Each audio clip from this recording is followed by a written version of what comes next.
నమస్తే, welcome to Aadya media. నేను మీ స్వర్ణ. ప్రస్తుతం మనతో పాటు ఉన్నారు సీనియర్ జర్నలిస్ట్, సినీ పరిశోధకులు ఇమ్మంది రామారావు గారు.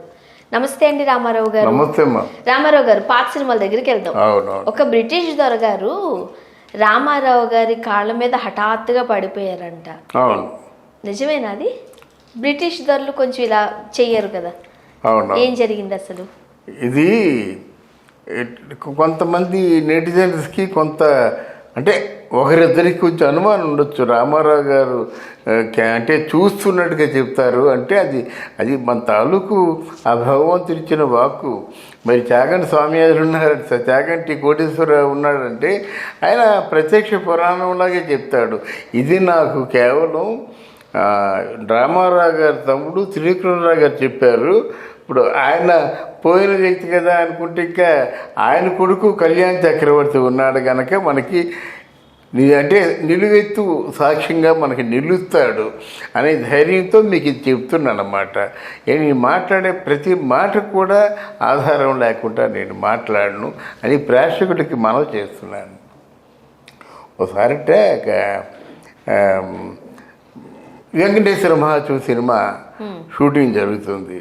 వెంకటేశ్వర మహాత్మ సినిమా షూటింగ్ జరుగుతుంటే అంటే వెంకటేశ్వరుడు అంటే వైకుంఠ లోకంలోంచి భూలోకానికి వచ్చినప్పుడు తను అమాయకంగా ఉంటే అది ఏం తెలియదు కదా. భూలోకంలో ఎక్కడ కనిపించాలో ఎలా ఉండాలో తెలియక కింద అలా ఉండిపోతే పెద్ద వర్షం వస్తుంది. ఆయన మీద పుట్ట రక్షణ కవచంలాగా ఉంటుందన్నమాట. ఆ పుట్టలో ఎన్టీ రామారావు ఉన్నట్టు చిన్న కొన్ని కన్నాలు ఉంటాయి కదా, ఆ కన్నాల్లోంచి ఊపిరి పీల్చుకోవడం, ఆ పుట్టలో గోవిందుడు అంటే శ్రీనివాసుడు ఉండేటట్టు అది తయారు చేశారన్నమాట. తయారు చేసిన తర్వాత వెంకటేశ్వరుడు తాను గెటప్పు ఈ వైకుంఠం వచ్చినప్పుడు చూసే వాళ్ళందరికీ కూడా నిజంగా వెంకటేశ్వర స్వామిని చూసినట్టుగానే ఫీలింగ్ ఉండేదట. రామారావు గారు కూడా ఎవరితో మాట్లాడేవారు కాదు. ఆయన అంటే ఆయన యాక్ట్ చేసినంతసేపు అదే ధ్యాస అలా ఉండేవారు అన్నమాట. అది ఎవరు సినిమా తీశారు? పద్మశ్రీ ప్రొడక్షన్స్ పి పొల్లయ్య గారు సినిమా తీశారన్నమాట. సినిమా తీసి ఇంకా పరిశ్రమకులు రామారావు గారు ఇలాగా శ్రీనివాసుల్లాగా ఉన్నాడని చెప్పి చెప్తుంటే రిప్పన్ బిల్డింగ్స్లో ఒక బ్రిటిష్ దొర ఉండేవాడట. అక్కడ ఆ రిప్పన్ బిల్డింగ్స్లో ఉన్న స్టాఫ్ అంతాను ఎలాగో సినిమా షూటింగ్ విజయవాహిని స్టూడియోస్లో అవుతుంది, అక్కడ ఎన్టీ రామారావు గారు అనే ఒక ఆర్టిస్ట్ ఉన్నారట, ఆయనేమో వెంకటేశ్వరుడు తాలూకు క్యారెక్టర్ వేశారట, ఆయన సాక్షి స్వామిలాగే కనిపించారట అని ఇట్లాంటి ప్రచారమే జరుగుతున్నట్టయితే అప్పుడు రిప్పన్ దొరగారు అంటే అక్కడ బ్రిటిష్ దొరగారు అంటే ఆ లొకేషన్కి వచ్చారట. లొకేషన్కి వచ్చిన తర్వాత చిన్న ఆయన అక్కడే ఉన్నాడు. ఆయన ఉంటే పద్మశ్రీ ఆయన పీపుల్లయ్య గారిని అడిగారన్నమాట, రామారావు గారిని మీరు చూడాలండి అని. ఆ దొరగారు రెస్టారెంట్ ఎవరో ఉంటారు కదా, చూడాలంటే అలా కూర్చోండి, షూటింగ్ అయిపోయిన తర్వాత మిమ్మల్ని చూడడం జరుగుతుంది. వాళ్ళకి ఏముంది, వాళ్ళకి ఆ దొరగారైనా ఒకటే ఏదైనా ఒకటే, వాళ్ళకి కావాల్సింది అంటే వాళ్ళు వచ్చారు, తూత్ అన్నారు, ఏమన్నా మాకు షూటింగ్ మాత్రం ఎవరికి పెర్మిషన్ ఎవరు, ఎన్టీ రామారావు గారు కానీ ఎన్టీ రామారావు గారి తమ్ముడు కానీ పెర్మిషన్ ఎవరు అన్నమాట. సరే షూటింగ్ పూర్తి అయ్యేసరికి ఆయన ఆ పుట్టలోంచి ఇలా లేస్తారన్నమాట. ఇలా లేచి ఆ దెయ్యాన్ని ఇలా చూస్తాడు. ఆ షాట్ తీస్తున్నప్పుడు ఈ దొరగారికి నమ్మకం లేదు. ఆయనకు ఉన్న నమ్మకం అంతా జీసస్ అనుకోవడం తప్ప ఆయన నమ్మకం లేదు. ఆ పుట్టలోంచి లేచి ఇలా చూసేసరికి ఈ దొరగారికి ఇంకా చెమటలు ఎక్కేసి మైకు వచ్చినట్టు పడిపోయి తిన్నగా వెళ్ళి పడిపోయాట కాళ్ళ మీద.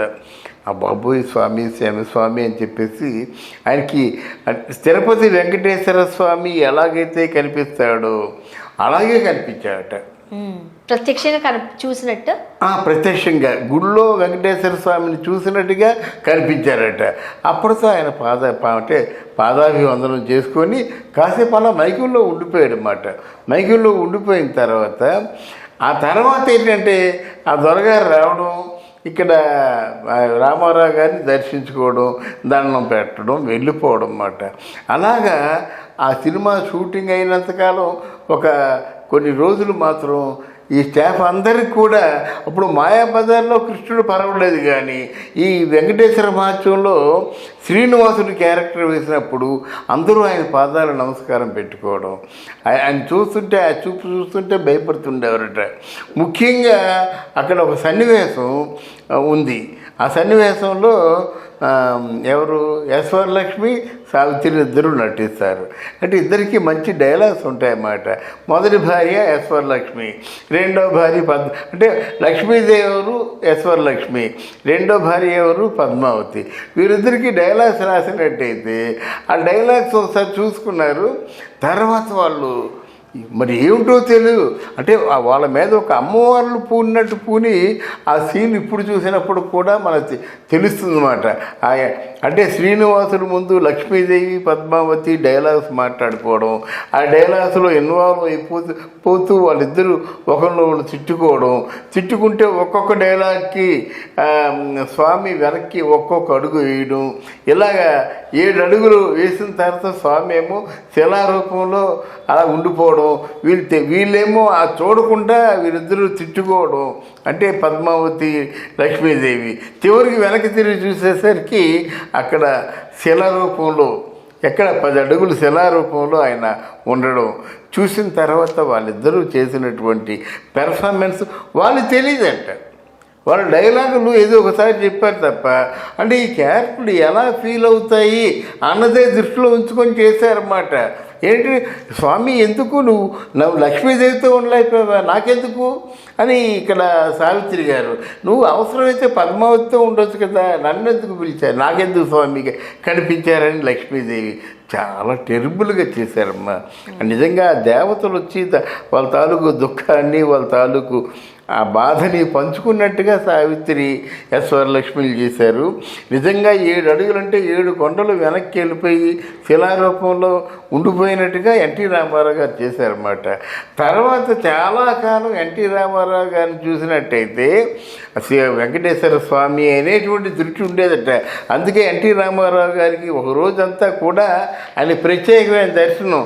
ఉదయం సుప్రభాతం నుంచి రాత్రి పవలింపు సేవ, తర్వాత ఏమో ఆ స్వామివారికి ఏం చెప్తారంటే ఈరోజు ఎవరెవరు ఎంత చందా ఇచ్చారు అన్ని చదివితే అక్కడ చదవాలి మైకులో, స్వామి పలానా ఇలా స్వర్ణ 10,000 రూపాయలు ఇచ్చారు, పలానా లక్ష్మణ్ 5,325 రూపాయలు ఇచ్చారు, అలా చెప్పాలి.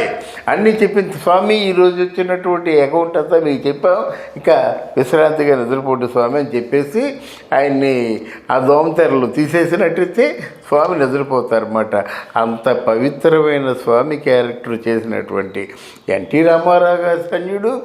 ఎన్టీ రామారావు గారిలో దేవుణ్ణి సాక్షాత్తు చూసిన ఆ బ్రిటిష్ దొరగారి ధన్యుడు.